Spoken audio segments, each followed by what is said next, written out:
Okay, hello Virgo. Ang basang ito is para sa yung October 15 to 31. Ayan. So mag-cleanse lang tayo, no? Medyo malakas po ang sounds niya.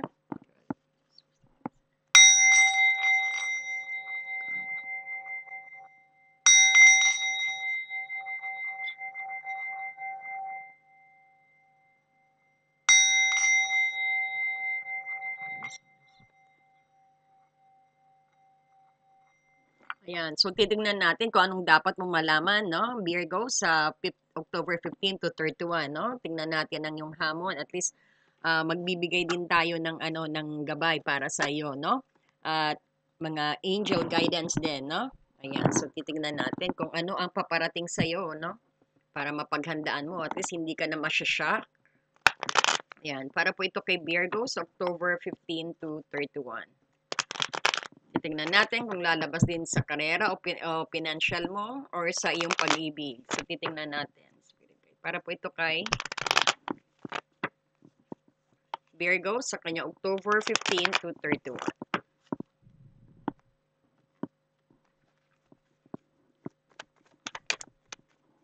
Ano po ang paparating kay Virgo? Ano po ang paparating kay Virgo? Ayan. So, may nakikita tayo sa work mo, no? Workplace mo. Medyo walang pagsasamahan, no?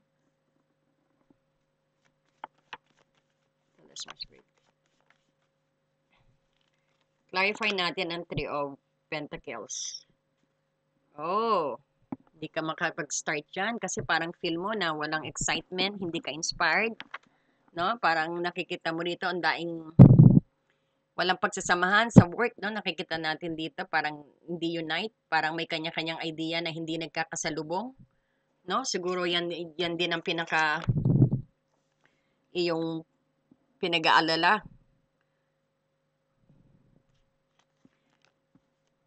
Parang pati mga idea mo hindi nila pinapakinggan, mga request mo, mga sabihin natin yung mga comments mo hindi nila pinapakinggan or maybe not only sa kasama mo sa trabaho pati sa management din, no? You've got lots of idea din dito na parang sinishare mo pero hindi sila approve or hindi nila ina-approbahan. So nakikita mo talagang walang unity din sa trabaho, no?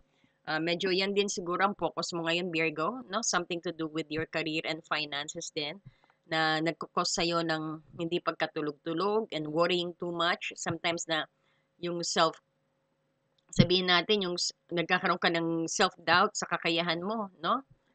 And nakikita rin natin dito, you also have the Fool, clarify niya yung Three of Pentacles na nagsasabi sa iyong career na parang ngayon parang siguro nagsisisi ka, tama ba itong pinasukan ko? No?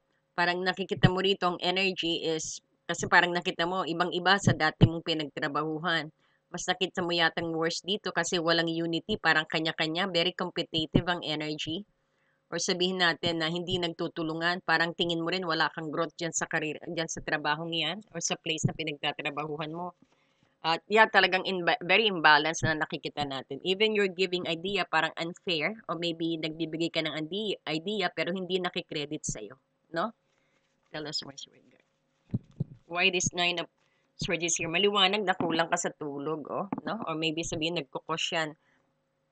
Yung idea mo, pinagpupuyatan mo, pero hindi na ako considered, no? Tell us more. Para kay Virgo, sa kanyang career. Uh, ayun, para talagang what's on your head is para maging abundant ka. O Virgo, this is showing at the end. No? Parang sabihin natin, parang you come into a realizations now that I am Virgo, I'm full of ideas, strategy, and meron ka naman din sinasabi sa buhay. Parang you're realizing what is missing here. Let's say na you realize parang hindi ka you are not aligned in this kind of work or sabihin natin iba yung napasukan mo, no? Parang you wanted how could you show the real you rito na pagiging magaling, no? Parang andi dito yung konting you're thinking dito na parang tama ba tong napasukan ko? Parang hindi siya aligned sa talagang ikaw, parang ngayon naisip mo na hindi yata itong ano ko, hindi yata talaga itong gusto kong company. No? Parang you are thinking now na parang how could I express, or sabihin natin, ito rin yung plano mo na how can be abundant, no? Kung paano mo ma-actually rin magagamit ang iyong mga skill, ang iyong capability, no? Parang tingin mo rin na hindi ka nare-recognize yan sa trabahong na yan, no? And pagdating naman sa love life, nakikita mo, Virgo, someone is sending message to you, Virgo, o may magbibigay na parang isang napakabait na energy at very romantic na energy, parang magsisimula siyang magparamdam din sa'yo, no? Or you will receive some message of love. It could be either sa anak ninyo or sabihin natin sa bagong persons or sabihin natin sa kakilala nyo na rin. Basta the message is about love or sabihin natin the message is about telling you na meron siyang gusto sa'yo or parang to connect with you, no? Pero ikaw yata is parang nakita natin is you are resting on that sa pag-ibig for the moment. Are you resting? Parang napagod ka, you're just setting it aside sa gilid mo ng puso mo niyan, no? Kumbaga parang dahil you just been from sabihin natin sa broken heart energy, no, Virgo, that's why parang you are trying to rest a little bit dito. Pero ay kita mo dito, merong muling iibig sa'yo. Hindi na bago ito. Kumbaga, nakilala mo ng taong ito. Maybe naudlot lang siguro. O pwede rin it positions on the past, so it might be someone from your past is wanted to message you, Virgo. Tell us more. Pero ikaw, parang at the current moment, na parang hindi ka interesado. Parang you're not interested dyan na nakikita natin. Oh, some of you is dealing with Libra, Aquarius, Gemini din. Mas matured or sabihin natin immatured lang. Mas matured ka rito or sabihin natin mas ano ka. Merong gustong, parang may someone is wanted to ask you questions. Or sabihin natin this is someone also na parang may nagsisinungaling din sa'yo. Or sabihin natin matalas ang bibig, no? So mag-iingat din sa taong ito. You will came across yan. Or sabihin natin na sa una is mabait pero ano no, pero parang kukunin lang ang loob mo. Magaling magsalita, sabihin natin. It's either din magaling magsalita at masakit magsalita, no? This is also a teenager na nakikita ko. This is Libra, Aquarius, Gemini energy na ang mata niya is nalilisik at gustong maitanong sa'yo, no? Virgo, tell us more. Why this Page of Swords is reversed? Ayun, kaya pala. Di kaya naasar to dahil nakita niya meron kang bago ng manliligaw, parang oh, may message ka galing sa family. So ang message naman gagaling, expect some message galing sa family which is something about love. This could be also anak nyo, no? Or nakikita natin dito na meron ding konting problema sa bahay, sa pamilya na dapat mo rin pagtuunan ng pansin. And then itong Knight of Wands dito, makikita mo rito na parang isang fire sign or ni Aries Leo Sagittarius na dito ka nagpapahinga sa taong ito. You just been maybe separated sa fire sign na parang magaling magmanipula, magagalit din. Para talagang napagod ang puso mo rin, no? So current moment it's either na yan na kung bakit mo rin, ang reasons, ang root, bakit mo actually sineset aside ang puso mo dahil napagod ka rito sa energy mo sa from the past, no? Past energy, pero ngayon, parang naapektuhan ng ano mo, no? Naapektuhan ang current na ano mo. Pero nakikita ko dito, ang Page of Swords dito in reverse, clarify niya. So parang itong isang bagong I think may gustong manligaw ng taong ito, pero ang energy niya medyo may pagkasinungaling na to ha. May pagkasinungaling siya na gustong pumorma sa iyo, gustong umaligid sa iyo actually, no? So medyo hindi maganda ang iniisip nito, no? Kasi at saka medyo war freak ang energy nito, no? Isang immature. So gustong umaligid sa iyo, no? Virgo, tell us more. Ayan, Virgo. May nakikita tayo medyo sabihin din natin na baka makagulo lang or may nakikita rin akong isang family na dapat uling pagtuusan. Parang may something to do na may 10 of cups in reverse, parang may broken family rito. Or it's either na ang person still has a broken family also. No? Tell us more. Why this is the 10 of cups is reversed? Tignan natin bakit naka-reverse ang 10 of cups mo. Why the 10 of cups is reversed? Why the Ten of Cups is reversed? May lumabas na ibang card. Now, overwhelmed daw. Very overwhelming daw ang family. Bakit overwhelm ang family? No? Tingnan pa nga natin yan. Bakit na-overwhelm ang family? Na parang hindi at least parang nagpo-focus. Kahit either you or nagpo-focus na rin dito sa family problem. No? Because nakita natin may konting problema. It could be, may problem dito sa grandfather also. Or sabihin natin na something to do rin sa legacy. Or sabihin natin may mga mana rin na dapat pag-usapan. May namana ba kayo, Virgo? Na parang dapat yung pag-usapan na medyo family ang involved. At medyo overwhelming ang nakikita rin natin family na apektuhan ng relationship nyo sa kung magkakapatid kayo, parang nag-away-away kayo. Something to do with the money. Or, or heredity ba yan? Ayan, no, away-away talaga, oh. So parang kumbaga Virgo, talagang hindi ka muna makapag-focus sa love life mo rito because parang busy ka dito ayusin ang pamilya na nagkagulo-gulo. Dahil maybe sa something to do with money rin, no? Ayan, no, away-away. Pero yan, lately lang, nung pumasok ka sa picture, medyo nakita mo, medyo katatapos lang ng away to. Parang sabihin natin, pagod ka na rin sa competitive energy. So, pero dyan, pinocus mo ang lakas mo, no? Sa ditong October 15, 31, dyan ka magpo-focus ng lakas para pag-ayusin yata ang pamilya mo. Kasi nakita natin, nagkanda-kanda, watak-watak kayo dito, eh. No? Because of samantalang kagagaling mo lang sa heartache and pain dito, or maybe yan ding heartache and pain na yan, nanggaling din sa family energy. Pero, family energy plus dumarating pa rin, sumasabit pa si ex mo na isang King of Wands. So medyo humupa naman ang away pamilya rito. Nakikita natin may humupang away na talagang pinokus mo siya, no? Kasi gusto mo syempre magkakaayos din kayo. Tell us more dito sa Five of Wands in reverse. Tignan natin sa Five of Wands in reverse. Ayun, maraming toxic na nangyari din talaga. Five, that is double five, no? Parang some of you rin is thinking na talaga yung toxic energy, na toxic din ang relasyon. Or sabihin natin parang ito yung movie How to Get Away in a Toxic Family. Ayan, no? Kita natin under ng family problem, maraming away, no? Or sabihin natin talagang ayan, toxic. Ito yung pamagat dito, How to Get Away on the Toxic Family. Some of you maybe naglalamangan na, no? Kumbaga kanya-kanyang salita na. Sama na to, nakmana. Tell us more. Oh, this is magandang pamagat dito. How to get away with your toxic family. So parang, pero ikaw, inaayos mo, ha? Actually, you're not running. You are the one who's fixing it. Even how toxic it is.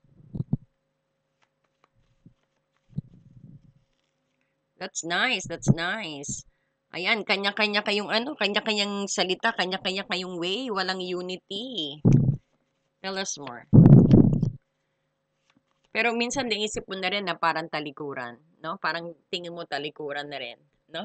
Ayan, no? You're thinking na give up ka na ba? Pero maayos na ngayon, no? At least, yung focus mo parang nakita natin, humupa ang away sa family. And then, to those who's dealing with Pisces, Cancer, Scorpio, no? Ayan, that parang expect also that someone is coming to you na who is very romantic, matured when it comes sa relationship.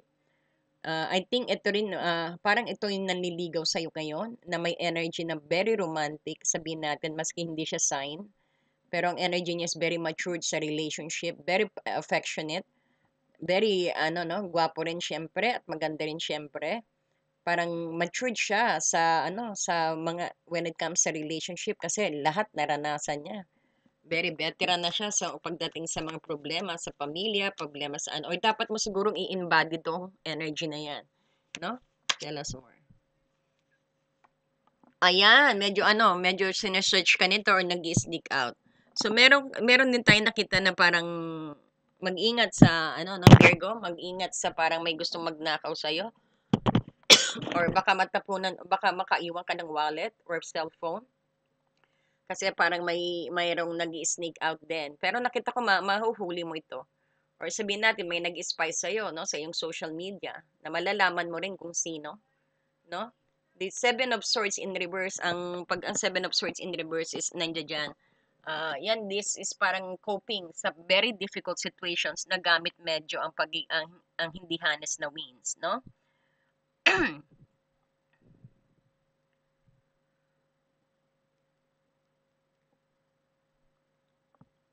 I'm sorry. I'm sorry po, no? Ako naririnig yung ubo ko. So, ito rin yung sinasabi na baka magtapat din sa'yo or baka umamin. Mayroong gustong umamin din. Sorry, parang may gustong umamin sa inyo kung may nagawa siyang kasalanan. It could be kung present persons ninyo is Pisces, Cancer, Scorpio. Parang gusto niyang umamin. May gusto siyang aminin sa inyo. He wanted to come clean to you. Parang gusto niyang i-reveal ang lahat, no? Or maybe something to do rin with sa kung current karelasyon mo siya. Parang he wanted to open up, no? Kasi nahuli mo na, mag-open na siya. O sabihin din natin, this is about awakening. Ito rin yung pag-admit ng kanyang pagkakamali. It's either na that's also mga pamilya na one of you might gonna actually ask forgiveness kung bakit nagkagulo-gulo ang pamilya mo rin, no? Andiyan din yung maraming nakikita tayong kasinungalingan na nagaganap at the current moment, Virgo, na pati secret, deceptions, may expose lahat yan. Kung may gumagawa ng kalokohan sa'yo sa family, within the family energy, mahuhuli mo. I'm sorry. So parang, kumbaga, meron, or it's either na ina-advise din na mag-open up ka. No? This is also advising you to open up what's inside of you. No? Even na, kaya pala meron talk ka rin dito, no? Dito sa una natin. Parang meron ka din, no? Tell what's inside of you, no? Yung speaking up for the truth. Parang ikaw lang din talaga magkakapag-ayos ng problema sa pamilya rito na merong marireveal sa'yo or sabihin natin you need to open up or you need na sabihin mo kung ano talaga at sino talaga ang may sala because you are seeing it, alam mo. No? Parang iyan, you're taking or you need to take responsibility also sa walang magagawa kasi pag grumabi ang away kasi very grabe ang away pag grumabi ang away, no? So you need to take responsibility on that also or talagang hinaharap mo na rin. Meron din tayong sabihin na may confrontations, accept for confrontations or baka i-comfort kanila or ikaw ang magkumpronta sa kanila. But this is also advice na you need to tell what's inside of you para maayos ang problema, no? So far parang nakapokus ka sa sa family problem, not on kaya pala nakaset aside ang pag-ibig mo. Sa career mo, you're trying to show who you really are with the Empress, no, nakita natin dito. So, kuha tayo ng guidance naman sa iyong love life, sa kanyang love life, spirit guide, sa kanyang love life. This is Sky Romance Angel Guidance, sa kanyang love life, spirit guide. Ayan, healing, ayan, tama ba? May talagang family issue na nagaganap. So, ayan, bago ka nga naman mag-focus sa kailangan mag-heal muna. Parang, concerned din siguro ang parents kasi this is also father energy, ang King of Cups, na maaring may sa'yo, no? Meron siyang pagtapat sa'yo, no? Or sabihin natin na maraming, sabihin din natin, healing family issue because of parang your love life benefits if you forgive my parents. Or sabihin natin medyo may sama ka na loob sa parents mo, Virgo. Tama. Na dapat mo, ayan, no? Healing family issue na apektuhan ng iyong love life, no? Maliwanag, no? Talagang family, lumabas talagang family. So, your love life, siguro kung aayusin mo na rin or sabihin natin, you will address the problem, no? Maayos din at magiging makukure din ang iyong love life. Or sabihin natin, ayaw nilang persons mo, no?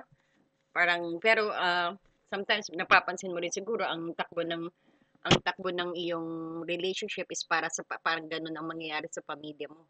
No, yung nangyayari sa pamilya mo, baka ma-attack mo yan. That's why you need to heal that, no, before to open up again sa new pag-ibig din or bago ka mag-focus ulit sa mga pag-ibig na darating sa'yo. Pero someone it could be, mayroong secret na marirebuild sa family since this is a family problem na nakita ko nakatone ng energy mo. I think meron kang marireceive na parang kukomprontahin ka or magsasabi siya ng totoo, mag-open up sa'yo. No, Virgo, tell us more. So, forgive your parents, no? Parang tingnan natin, nakapokus ka naman na ayusin. You're willing to fix that. Oh, yan. So, saka mo raw i-express ang love mo. Tama nga naman. Kasi nga naman, epektado ang ano mo, ang love life mo, no? Kailangan tapusin mo ng problema sa bahay na concern, malaki ang concern mo dito no? Sa family problem dito. It could be mga mana rin siguro. Or sabihin natin talagang alisan, selosan, no? Na may dapat na, pero expect ito pinaulit-ulit ko, merong gusto mag-open up din siguro sa'yo, no? Na one of the family member, no?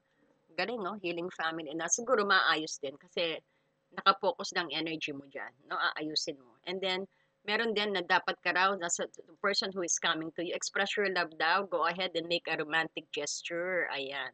No? Pagdating sa love life, yung mga, sabihin natin, kung may nililigawan ka or sabihin natin na meron nang liligaw sa'yo na it's about time din na ipakita mo na rin yung na gusto mo rin siya, no? Tell us more.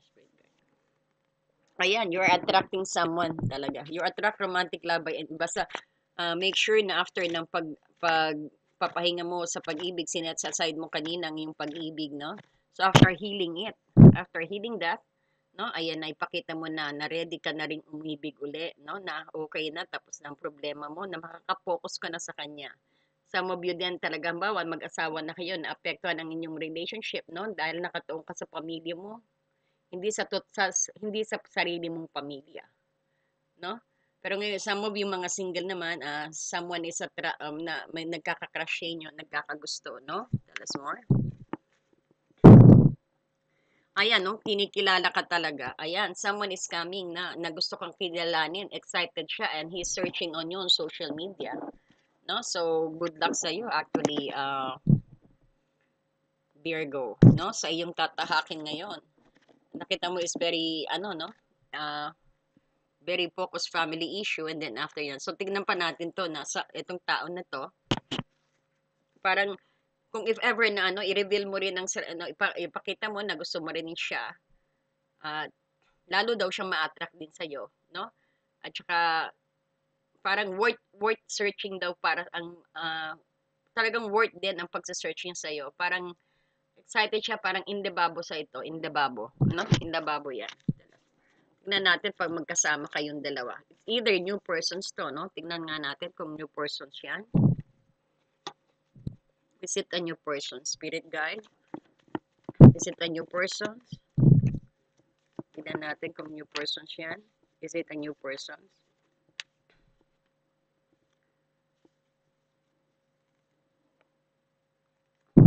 Isa rin daw yan sa gumugulo sa isip mo. It's either na yan ang third party or sabihin natin na ito yung naging cause ng breakout din. Or sabihin natin is parang ito rin yung dahilan, no? Kumbaga, wala kang magagawa, maski mahal mo siya, iniwan mo siya dahil siguro may pamilya ka na. Ngayon, kabi-break up mo lang, nakita natin parang go ahead, no? Kasi mukhang wala ka ng sabit. Or young persons na yan din, no? Pero nakita ko is, ikaw ang laging gumugulo ka sa isipan niya. O ito rin ang gumugulo sa isipan mo. Kaya parehas kayo ng kaya din sabi rito, go ahead and make a romantic gesture. Sinasabi rin daw ng intuitions mo yan. At mahalaga rin gawin mong weapon ang mga bulong na binubulong sa'yo ng iyong high priestess, na ang keeper of your intuitions, no? Kumbaga marami, yun, kailangan mong gawing weapon din, yung makiramdam ka, no? Sa lahat ng desisyon mo, you need to seek advice then or seek advice to your own self then. Ito yung sinasabi na trust your gut feeling, no? At magiging maayos ang lahat, no? So far, napakaganda ng yung reading, no? Challenge sa pamilya, no? Parang ito nga yung how to get away with your toxic family. Pero which good thing dito, you're not running away. You're facing them. Ayan. At may gusto, parang ang laki ng trust ng family sa'yo dito. Yes, kung it's either na ikaw ang breadwinner na pinagkakatiwalaan nila. At someone wants to tell the truth din dito, no? Ayan. So, sa pag-ibig mo, nakita natin is, someone is about to come to you na bago sa mga nag-aantay. It's either then, ito yung tao na matagal, na naging cause ng away. No? Pero siya ay ang laman ng isip at puso mo. Parang ngayon, ready ka na siguro, clean slate na kayo, no? It's either also si Pisces, Cancer, Scorpio yan, Virgo, no? Na isang matured, no? Ayan. So, baka yan din yung sinasabi natin na gusto mag-confess din, no? Ayan, it's either nakakilala mo na, no? And binigyan ka naman ng green light, go signal na express your love, go ahead. Kasi talagang very attractive ka once you settle things around. Parang nakikita nila the way you handle self, nakikita nila being you are the empress also. No, no, you are very high standard persons, very classy, no, very beautiful and sexy. I think na nagustuhan nila yung the way you ano them. Ibig sabihin nakilala mo na ang persons na yon, no? The way you treat them, no? Ayan. So good luck sa iyo, Virgo. No, thank you and God bless you, Virgo.